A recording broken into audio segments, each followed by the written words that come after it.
ശബ്ദം അല്ലെ. ശ്രുതി എന്ന് പറയുന്നത് ശബ്ദവുമായിട്ട് ബന്ധപ്പെട്ടതാണ്. മധുരം വരുവാണെങ്കിൽ എന്താ പ്രമേഹവുമായിട്ട് ബന്ധപ്പെട്ടതാണ് അല്ലേ. ശ്രുതി എന്ന് പറയുമ്പോൾ ശബ്ദവുമായിട്ട് ബന്ധപ്പെട്ട, അതായത് കോക്ലിയർ ഇംപ്ലാന്റേഷനിലൂടെ, അതായത് നമ്മുടെ ചെവിയിൽ കേൾവിക്ക് സഹായിക്കുന്ന ഭാഗമാണ് ഇത് കോക്ലിയ എന്ന് പറയുന്നത് അല്ലേ. നമ്മുടെ ചെവിയിൽ കേൾവി ശക്തിക്ക് സഹായിക്കുന്ന ഭാഗം കോക്ലിയാണ്. ഇച്ചിരി ആകൃതിയിലുള്ള നമ്മുടെ ചെവിയിലെ ഭാഗമാണ് ഇത് കോക്ലിയ എന്ന് പറയുന്നത് അല്ലേ. അപ്പൊ ഈ കോക്ലിയ തകരാറിലാകുന്നവർക്ക് എന്ത് സംഭവിക്കുന്നില്ല, കേൾവി ശക്തി ഉണ്ടാവുകയില്ല അല്ലേ.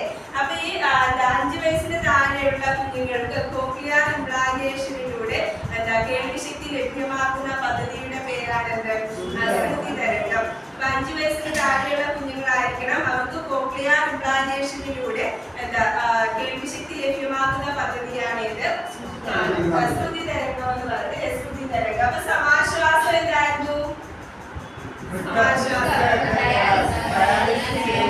ഡയാലിസിസിന് വിധേയരാകുന്ന BPL വിഭാഗത്തിൽ പെടുന്ന ആളുകൾക്ക് പ്രതിമാസം 1100 രൂപ നൽകുന്ന പദ്ധതിയുടെ പേരാണിത് സമാശ്വാസം എന്ന് പറയുന്നത്. ശ്രുതി തരംഗം എന്താ? 5 വയസ്സിന് താഴെയുള്ള കുട്ടികൾക്ക് കോക്ലിയർ ഇംപ്ലാന്റേഷനിലൂടെ കേൾവി ശക്തി ലഭ്യമാക്കുന്ന പദ്ധതിയുടെ പേരാണിത് ശ്രുതി തരംഗം എന്ന് പറയുന്നത്. അപ്പൊ ശ്രുതി മധുരം എന്താ?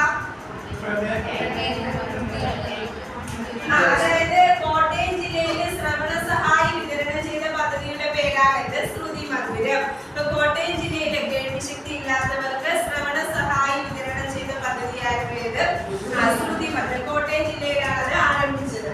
അപ്പൊ ശ്രുതി മധുരം എന്ന് പറഞ്ഞാൽ കോട്ടയം ജില്ലയിലെ കേൾവി ശക്തി ഇല്ലാത്ത ആളുകൾക്ക് ശ്രവണ സഹായി വിതരണം ചെയ്ത പദ്ധതിയാണ് ശ്രുതി മധുരം എന്ന് പറയുന്നത്. അനുയാത്ര. അനുയാത്ര പേര് നോക്കിക്കേ, എന്തായിരിക്കും അനുയാത്ര? അനു എന്ന് പറഞ്ഞാൽ എന്താ അർത്ഥം? അതിന്റെ പേര് കൂടി അനു.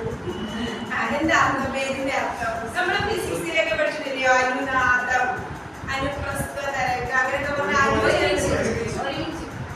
ഒരുമിച്ചെന്നല്ല, കൂടെ എന്നാണ്. കൂടെ.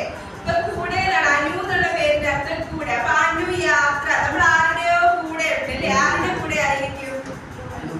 ആരുടെയോ കൂടെ സഞ്ചരിക്കുക നമ്മൾ അല്ലേ? ആരുടെ കൂടെ ആയിരിക്കും?